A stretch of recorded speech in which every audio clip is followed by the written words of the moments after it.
नमस्कार, आप सभी जुड़ चुके हैं कंट्री मेल के साथ और आपके साथ मुस्कान। इस समय जम्मू के जो हालात बनते नजर आ रहे हैं, खासकर जम्मू कश्मीर की बात करें तो हाल ही में जो है पटियाला हाउस के कोर्ट की तरफ से जो है एनआईए कोर्ट की तरफ की अगर मैं बात करूं, इस समय यासिन मलिक को उम्र कैद की सजा सुनाई गई है। इस पर हालांकि कश्मीर बेस्ड पॉलिटिकल पार्टीज जो है अपने अपने तरीके से देख रही है, अपने अपने तरीके से बयानबाजी कर रही है। पर फिलहाल इन सभी मुद्दों पर चर्चा करने के लिए हमारे साथ मिताली गुप्ता जी मौजूद हैं। एज ए सोशल एक्टिविस्ट भी ग्राउंड पर रहकर काम कर चुके हैं।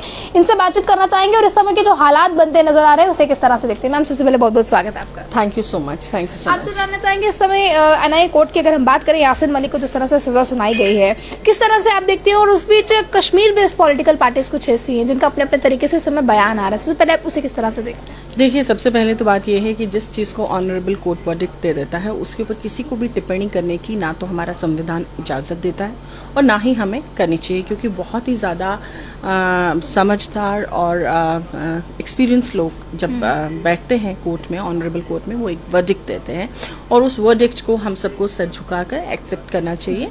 और यहाँ तक आपकी बात रही कि पॉलिटिकल पार्टीज अलग अलग तरह के बयानबाजी कर रही हैं, तो मुझे लगता है कि जब हम कहीं गलत होते हैं तो बौखलाहट हमें आ जाती है और वो बौखलाहट जो है इन पॉलिटिकल पार्टीज में देखी जा रही है, क्योंकि यही लोग थे जिन्होंने कश्मीर को जलाया, यही लोग थे जिन्होंने कश्मीर को जन्नत से दोज़ख बनाया। और आज जब फिर से कश्मीर बदलने की राह पर है, जम्मू कश्मीर, तो इनको वो तकलीफ हो रही है क्योंकि इनकी जो सियासी रोटियां हैं वो अब नहीं सेकी जाएंगी।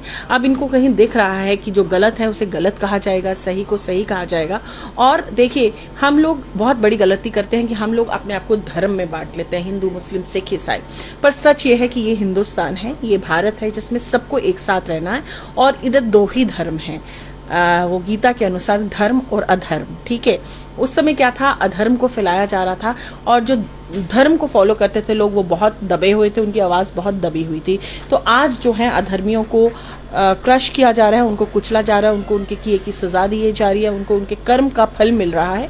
तो मुझे नहीं लगता कि इस समय जिस तरह की वो बयानबाजी कर रहे हैं उसकी कुछ जरूरत है, जब वो की भी जानी चाहिए, क्योंकि यही जेकेएलएफ चीफ साहब, जो जेकेएलएफ ऑर्गेनाइजेशन थी, यही it was responsible for the kidnapping of miss Saeed, right. और इस्लाम में कहा जाता है कि वुमेन को हर हालत में प्रोटेक्ट करना है। तो अगर ये जिहाद के नाम पे ये सब कर रहे थे तो उन्होंने रूबिया सईद को इन्होंने किडनैप कर लिया, तो कहाँ उस समय इनके इस्लाम की टीचिंग गई? तो मुझे लगता है कि ऐसे लोग न सिर्फ समाज पर धब्बाएं बल्कि अपने धर्म पर भी धब्बाएं, क्योंकि ये वो अधर्मी लोग हैं जो धर्म के नाम पे खुला अधर्म करते हैं और अपने धर्म को भी खराब करते हैं। क्योंकि अगर आप इस्लाम की टीचिंग्स पढ़ें तो इट्स वेरी ब्यूटीफुल। जब मैं मीडिया में थी तो मैंने ईद के ऊपर एक डॉक्यूमेंट्री बनाई थी जिसमें इस्लाम को मैंने बहुत अच्छे से पढ़ा था और उसमें अगर आप देखें तो it is a religion of love, faith and unity and brotherhood. लेकिन इन लोगों ने इसी धर्म के नाम पर सबको छिन्न भिन्न करके रख दिया। खून की नदियां भाई, बताइए मुझे कौन सा ऐसा धर्म है जो कहता है कि खून की नदियां बहाओ? कोई नहीं है। बेजुबान, विदाउट आर्म्स एंड एम्यूनिशन जो लोग थे, उनको, जिन्होंने कोई गलती नहीं की, उनको, इन लोगों ने उनको मारा है। तो मुझे नहीं लगता ये भटके हुए यूथ थे, ये तो वो यूथ थे जिन्होंने अपनी सियासी रोटियां सेकने के लिए या अपनी जो इनके जहनी, इनको कहते हैं, मैं तो इनको कहूंगी ये जहनी तौर पे बीमार लोग हैं, इन्होंने उसके चलते इन्होंने ये सब किया।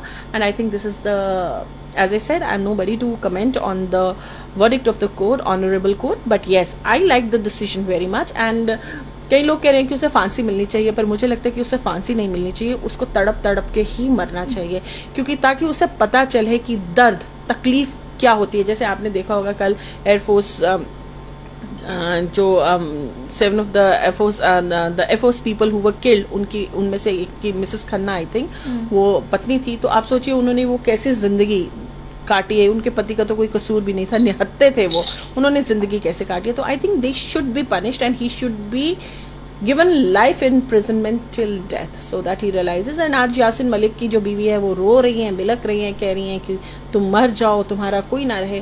मोहतरमा, आप एक हैं, आपके पति के साथ बिल्कुल सही हो रहा है, आपके पति को उसके किए की सजा दी जा रही है, कोर्ट में मुकदमा चला और उस मुकदमे में वो दोषी पाए गए। तो एक दोषी इंसान के लिए आप अल्लाह से रहम मांग रही हैं, तो आप सोचो जो निर्दोष आपके पति ने मारे, क्या उनकी बद्दुआएं नहीं लगेंगी? वो कहते हैं कि दवा से ज्यादा दुआ का असर होता है, उसी तरह से कहते हैं कि जो बद्दुआ है हमें बचपन में कबीर जी का दोहा पढ़ाया जाता है कि निर्जीव धोखनी, जो पंखा बना होता है चमड़े का, जब उसको लोहार ऐसे ऐसे करके हिलाता है तो उससे लोहा भस्म हो जाता है।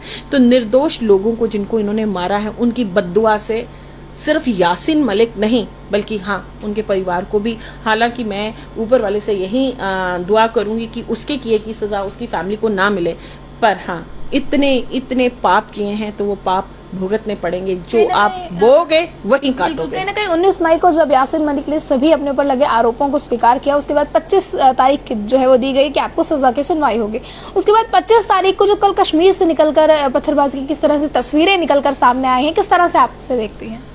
कश्मीर से कुछ नया निकल के सामने आए तो बात करें, और वो नया निकल के आया था जब हमारे राहुल भट्ट जी, उनको मार दिया गया, तो नया निकल के कश्मीर के सामने आया था। वो तबका था जिन्होंने कैंडल मार्च किया, उसमें कश्मीर के ही लोग थे। वो लोग थे जो धर्म के साथ थे, धर्म के साथ नहीं थे। ये वो लोग थे जिनकी जुबानें, जिनके हाथ, जिनके जो जज्बात दबा के रखे हुए थे इन्हीं पॉलिटिकल पार्टीज ने।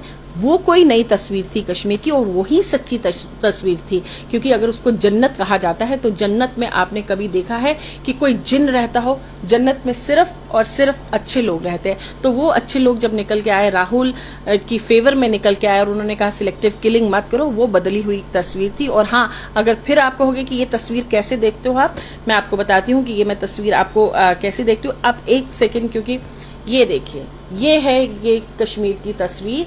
ये वो अब कश्मीर नहीं रह गया, ये अब वो कश्मीर नहीं रह गया जिसमें बरसों पत्थरबाजी होगी और पॉलिटिकल पार्टीज इसको सपोर्ट करेंगी, फिर रोना रहेंगी कि यूथ को रिहैबिलिटेट करो। जो करेगा उसको ऐसे ही मुर्गा बनना पड़ेगा, क्योंकि बचपन में कहा जाता था मास्टर जी मुर्गा बनाएंगे। तो देखिए, ऐसे आप मुर्गा बनेंगे अगर आप पत्थरबाजी करेंगे। ये वो कश्मीर नहीं रहा। मेरा जम्मू कश्मीर बदल रहा है, मेरा भारत बदल रहा है, मेरा हिंदुस्तान बदल रहा है। ये वो हिंदुस्तान है, यहाँ डाल डाल पे सोने की चिड़ियां करती हैं बसेरा। ये भारत देश है मेरा, और सच मानिए कि इस भारत देश में हर जगह अमन, शांति, भाईचारा ही। कुछ अधर्मी लोग ऐसे हैं जो हम लोगों को डिवाइड करते हैं, और डिवाइड भी वही होते हैं जो खुद अधर्मी होते हैं। 1990 के दशक में जो हुआ, कहीं ना कहीं कश्मीरी पंडितों के ऊपर उस समय जो बीती, उसे सामने लाने की कोशिश था कश्मीर फाइल्स के जरिए की गई। कश्मीर फाइल्स एक माध्यम बनी जिस वजह से जो है उनके साथ जो समय बीता था उसे सामने लाने की कोशिश की गई। पर कहीं में अभी भी जो कुछ पॉलिटिकल पार्टीज ऐसी है, डॉक्टर फारूक अब्दुल्ला, महबूब मुफ्ती की बात करें, वो उस पर बयान देते हैं। वो कहते हैं क्योंकि जिस तरह से देखा जाता है, अगर सोशल मीडिया का जमाना है, आए दिन जो है ऐसी खबरें निकलकर सामने आती है जिस पर यह भी कहा जाता है कि आतंकवाद का कोई धर्म नहीं होता, और हम सभी से मानकर चलते हैं कि आतंकवाद का कोई धर्म नहीं है। पर उसमें जो जब ये कहीं ना कहीं स्टेटमेंट्स निकलकर सामने आते हैं, उन स्टेटमेंट्स में वो स्टेटमेंट्स कुछ इस तरह की होती हैं कि एक मुस्लिम ने हिंदू को मारा और उसकी बीवी से खून भरे चावल खाने को कहा कि आप चावल खाएं। किस तरह से आप इसे देखते हैं? कहीं ना कहीं इसे रीजन्स के साथ जोड़ा जा रहा है। देखिए, रिलीजन के साथ कुछ नहीं जोड़ा जा रहा। आपका नाम क्या है मैडम? मुस्कान। पूरा नाम बताइए। मुस्कान ठाकुर। मुस्कान ठाकुर। आपको अपना नाम बताना पड़ा ना, मुस्कान आगे है ना। तो अगर कोई मरा है या मारा गया है, अगर वो धर है, कौल है, श्रीवास्तव है, या उसको कहने के लिए खर है, तो वो तो हमें नाम लगाना पड़ेगा। और जब पीछे हम नाम लगाते हैं तो it is evident, that is automatically clear कि वो हिंदू था। और अगर आपने किसी को थप्पड़ मारा, अगर आपने मोहसिन खान को थप्पड़ मारा, तो हम यही कहेंगे मुस्कान ठाकुर ने मोहसिन खान को थप्पड़ मारा। खान से आप समझ सकते हैं कि वो कौन से धर्म का है। और आप, तो इसमें कोई डिवाइड की बात ही नहीं है। डिवाइड तब होता अगर झूठ दिखाया जाए। क्या आपने गदर एक प्रेम कहानी देखी है? आपने भारत मूवी देखी है? तो उसमें जितनी वायलेंस दिखाई गई है, क्या इसमें दिखाई गई है? मुझे तो लगता है अंश भर भी वायलेंस एक बहुत तरीके से बताया गया। और अपनी हिस्ट्री है, ये वो हिस्ट्री है जिसमें कहा जाता है कि ऋषि कश्यप ने कश्मीर को शुरू किया, तो उसके ही जो डिसेंडेंट्स हैं उनको बाहर निकाल दिया गया। वो कहाँ का वो है? तो इसमें कोई हिंदू मुस्लिम की बात नहीं है, सिर्फ उनके सरनेम्स है। आप इसे कलेक्टिवली मुस्लिम लेके मत चलो, क्योंकि सिर्फ इन लोगों ने धर, कौल, खर को नहीं मारा था, इन्होंने कुछ उनको भी मारा था जिनकी सरकास्ट खान थी। लेकिन बदकिस्मती से जो मारने वाले थे वो सारी उस धर्म से ताल्लुक रखते थे। तो उसमें इसमें there is no religion divide. जो तस्वीरें निकलकर सामने आ रही है, कहीं ना कहीं आज भी कुछ पॉलिटिकल पार्टीज ऐसी हैं जो कहती है पाकिस्तान से बातचीत में कोई बुराई नहीं है। किस तरह से आप इसे देखती हैं? क्योंकि इस समय why we need to talk to Pakistan? Who the hell is Pakistan? Who is he to interfere in our family affairs? I don't think so. We need to give any जो अपना घर ही नहीं संभाल सक रहा, वो दूसरों के साथ उसके साथ बात करके क्या फायदा है? I don't think so we need to talk to Pakistan. और मोर ओवर पाकिस्तान, वो कहते हैं ना, एक वो घर में कई बच्चे, अभी थोड़े दिन पहले एक न्यूज चल रही थी कि एक माँ ने अपने बेटे को फारगती दे दी थी. वो बिगड़ा हुआ बच्चा जिसको हिंदुस्तान फारगती दे चुका है, वो हमारे जहनों, दिमाग, दिल से सबसे बाहर है. हाँ, वहां की जो आवाम है वो हमारे दिल के बिल्कुल करीब है, लेकिन सियासतदान जो है वो हमारे दिल, दिमाग, जहन बिल्कुल बाहर है. और हम पाकिस्तान को कोई इजाजत नहीं देते कि वो हमारे हिंदुस्तान के किसी भी मसले में इंटरफेयर करे. हम खुद काफी हैं अपने हिंदुस्तान के मसले सॉल्व करने के लिए. जैसे कि अभी आपने देखा होगा, वो आज एक हमारे क्रिकेटर भी इंडक्ट हुए हैं. आप उनका नाम बता सके तो? हाँ, तो एक मिनट, आप खुद बताइए क्या नाम है उनका? अरमान. क्या रिलीजन है उनका? मुस्लिम है. हाँ, तो क्या आप बोलेंगे? मैं उनको मुस्लिम नहीं बोलूंगी, वो है मुस्लिम. तो आपको यही बताना चाहती हूँ कि हिंदुस्तान कभी भी, भारत कभी भी बाइफरकेशन नहीं करता माइनॉरिटी के साथ. हम नहीं कर रहे, हम नहीं कर रहे. ये जो भी मैंने बयान आपको बताया, ये फारूक अब्दुल्ला का बयान है, उनकी जुबान ही बोला गया. तो हम बस यही पूछने की कोशिश करेंगे, जिस तरह से वो बांट रहे हैं, क्या लगता है कि आतंकवाद का कोई धर्म होता है? इस तरह से बांटना चाहिए? देखिए, आतंकवाद का धर्म नहीं होता, लेकिन किसी भी धर्म के अगर करें तो उस धर्म का नाम लेना पड़ता है उस व्यक्ति के साथ. अगर उसको कलेक्टिवली आप लेते हो तो ये आपकी नासमझी है, और आपकी नासमझी को हम समझदारी में कभी तब्दील नहीं कर सकते. That is guilty conscious prix the mind. उस ढंग से भगवा टेररिज्म भी नहीं होता है, पर ये बहुत बढ़ चढ़कर भगवा और टेररिज्म कहते हैं. जो जैसी सोच रखता है, जिसकी जैसा जहन होता है, वो वैसा ही सोचता है. You always see other person like a mirror. जो आपकी अपनी पर्सनालिटी है वो दूसरों में रिफ्लेक्ट होती है. अगर फारूक अब्दुल्ला साहब ऐसा कह रहे हैं, इसको रिलीजन के साथ जोड़ रहे हैं, तो फारूक अब्दुल्ला साहब आप गलत हैं. लेकिन अनफॉर्चुनेटली जो भी कत्लेआम हो रहा है, अगर वो खान, मलिक या वो करें तो हमें उनका नाम लेना पड़ेगा. लेकिन आप प्लीज ये मत करें, आप इसे धर्म से मत जोड़ें, क्योंकि अगर आप धर्म को से जोड़ेंगे तो आपको ऑब्वियसली लगेगा कि इस्लाम के ऊपर अटैक हो रहा है, पर ऐसा कुछ नहीं है. इस्लाम भाईचारे का और बहुत अच्छे, it has very good principles, बहुत अच्छी टीचिंग्स है. लेकिन जो लोग इसको फॉलो करें, उनकी इंटरप्रिटेशन करें, जिहाद के नाम पे खून बहाते हैं, और कुरान में लिखा है कि खून नहीं बहाना है, औरत की इज्जत करनी है. जब इन्होंने रूबिया को कैद किया, kidnapped, where was the teachings of Islam? So ये वो भटके हुए यूथ है. अब कौरव जैसे थे, कौरव और पांडव थे, तो कौरव किसी धर्म से नहीं थे, दोनों हिंदू धर्म के थे, लेकिन वो अधर्मी थे. ये वो मुसलमान हैं जो अधर्मी हैं, जिनको असली में आप काफिर कह सकते हैं. तो आपको इस समय सेंट्रल गवर्नमेंट के साथ खड़े होकर हाथ मिलाना है, क्योंकि ये आपको अपनी भी साख बचानी है. आपको अधर्मी को अधर्मी कहना है, और आपको शुक्रिया अदा करना है प्रधानमंत्री मोदी का कि उन्होंने उन अधर्मियों को इस्लाम से निकाल के अलग कर दिया. इस्लाम पाक, साफ, खूबसूरत जो रिलीजन है उसको वो और साफ करने की कोशिश कर रहे हैं. बिकॉज दे से ना दैट वन डर्टी फिश, पूरा एक गंदी मछली पूरी तालाब को गंदा करती है. तो ये वो गंदी मछलियां हैं जो अपने धर्म को बदनाम कर रही हैं. आखिर मैं सवाल करना चाहूंगी, कल 25 मई थी, कल जो है तमाम कश्मीरी हिंदू पंडितों की मैं बात करूं या तमाम वो हिंदू, उन सभी की नजर जो है वो टीवी पर थी कि आखिरकार सजा क्या होगी यासीन मलिक को. क्योंकि जो यासीन मलिक ने 1990 के दशक में किया, कहीं ना कहीं लोगों की आंखों में अभी भी वो दर्द जो है वो नजर आता है. तो कल सभी की नजर जो है वो टीवी पर थी कि कहीं ना कहीं जो सुनवाई होगी, क्या निकल कर सामने आएगा, क्या सजा उन्हें मिलेगी. क्या लगता है यासीन मलिक जैसे, अगर बिट्टा कराटे की बात करें, अभी और भी ऐसे हैं जिन्हें सजा होना बाकी है, तभी जो है आगे चलकर जो है उन्हें उनके साथ इंसाफ होगा जो कश्मीरी पंडितों के साथ उस समय हुआ? देखिए, आपको याद होगा कि बचपन में जब हम एक स्टोरी पढ़ते थे, आपको ने वो खरगोश और व्हाट वाज दैट, टॉर्टस की स्टोरी सुनी होगी. तो हर स्टोरी के पीछे हम कहते हैं मॉरल ऑफ द स्टोरी. तो वो था एक ही है, slows in steady wins the race. किसी को तो लालच करना बुरी बला है. तो ये जब कहानी लिखी जाएगी यासीन मलिक की, बिट्टा कराटे की, तो कश्मीर की वादियों में ये कहानियां गूंजेंगी, और माएं अपने बच्चों को कहेंगी, बेटा किसी का कत्ल करना बुरी बात है, किसी का कत्ल करोगे तो यासीन मलिक की तरह जेल में जलोगे, सड़ोगे.